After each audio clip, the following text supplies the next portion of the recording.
नमस्कार मित्रांनो, जय आदिवासी जय जोहार.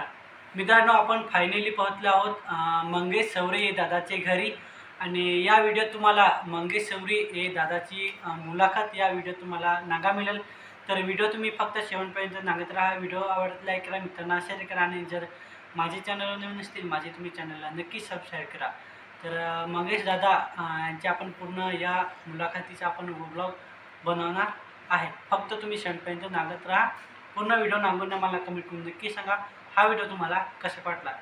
तर मंगेश दादा, तुमचा एक यूट्यूब चॅनल आहे. तर तुम्ही यूट्यूब क्षेत्रामध्ये कसं काय आलं आणि तुम्हाला काय वाटले की यूट्यूब क्षेत्रामध्ये येऊ असं, ती थोडक्याशी आमच्या प्रेक्षकांना सांगा ना. हां बोला. सर्वांना जोहार, जय आदिवासी. पहिलं म्हणजे आज आशिष गडक दादा आज माझ्या घरी आलेले आहेत. त्यांचे खूप मनापासून आभार मानत आहे. आणि आज माझ्या यूट्यूबमध्ये जो चॅनल आहे त्या चॅनलचं नाव आहे मंगेश सवरे ऑफिशियल. तर माझे पूर्ण नाव आहे मंगेश बैजू सवरे. आज 2 वर्ष झाले यूट्यूब क्षेत्रामध्ये मी काम करत आहे.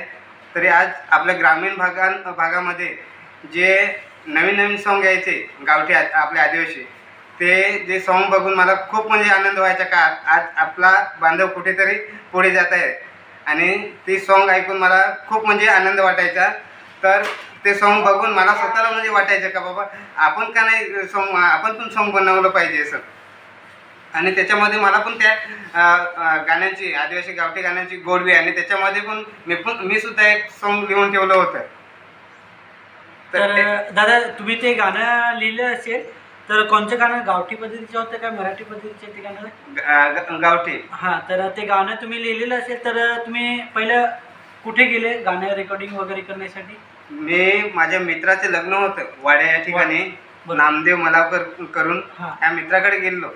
त्या मित्राकडे गेल्यानंतर त्या ठिकाणी मला त्यांच्याकडे लग्नामध्ये विष्णू कुऱ्हाडे दादा भेटले. त्यांच्याशी परिचय झाला आणि त्यांना मी ऑलरेडी पहिल्यापासून सॉन्गमध्ये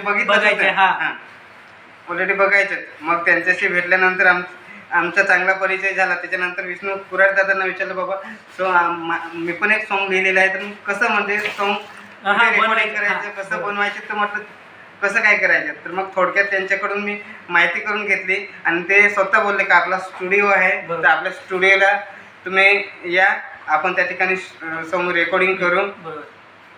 त्यानंतर मी एक पहिलं सॉन्ग माझं रेकॉर्ड केलं त्या ठिकाणी, पोरी तुझे केसाला 3 चिपट. हे सॉन्ग रेकॉर्ड झालं. त्याच्यानंतर शूट वगैरे झालं आणि ते मी यूट्यूबला अपलोड पण केलं.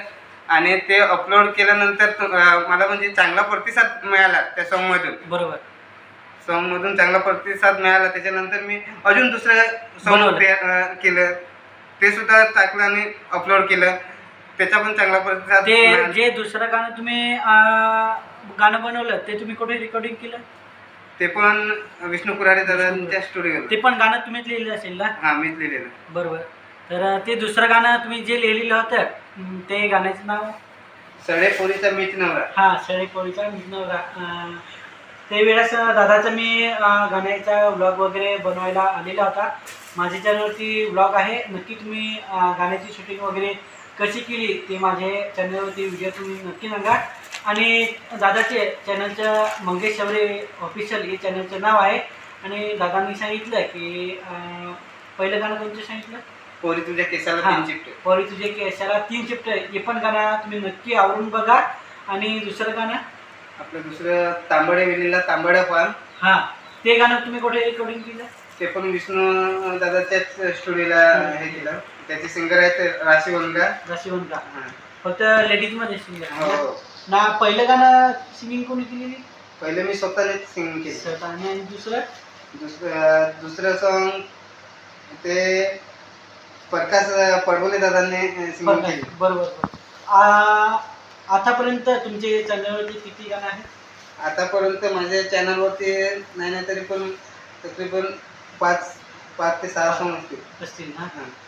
आता तुम्हाला काय विचार आहे? आता म्हणजे 5-6 गाणे तुम्ही बनवले, आता तुम्हाला काय विचार आहे? तुम्ही गाणं लिहिलेलं आहे? माझ्याकडे ऑलरेडी आता सॉन्ग लिहिलेलं आहे, पण ते अजून म्हणजे काम चालू आहे लिहायचं. ते लवकरात लवकर रेकॉर्डिंग करण्याचा विचार आहे आणि करेन लवकरात लवकर.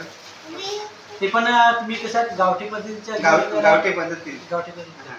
तर मित्रांनो, मंगेश सवरी चॅनलला नक्की जाऊन भेट करा, कारण लवकरच गावठी पद्धतीचं मंगेश सवरी दादा गाणं वगैरे घेऊन येणार आहेत.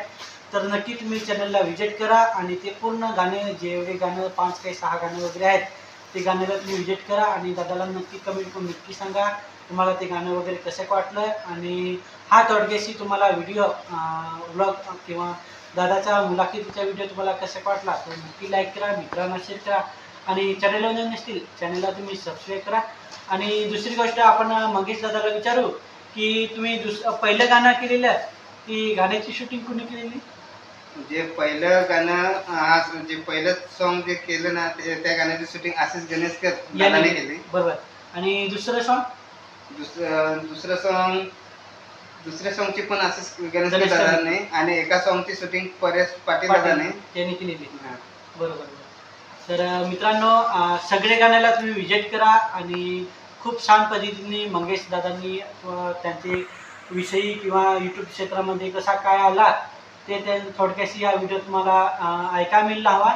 तर आतापर्यंत तुम्ही व्हिडिओ चांगला हवा तर व्हिडिओ फक्त शेवटपर्यंत नांगून मला कमेंट करून नक्की सांगा. आणि दादाची चॅनलला नवीन असतील चॅनलला तुम्ही सबस्क्राईब करा. नवनवीन व्हिडिओ येते ते व्हिडिओचं तुम्हाला नोटिफिकेशन भेटून जाईल. तर हा व्हिडिओ तुम्हाला कसा वाटला लाईक करा, शेअर करा आणि चॅनलला नवीन असतील चॅनलला तुम्ही सबस्क्राईब करा.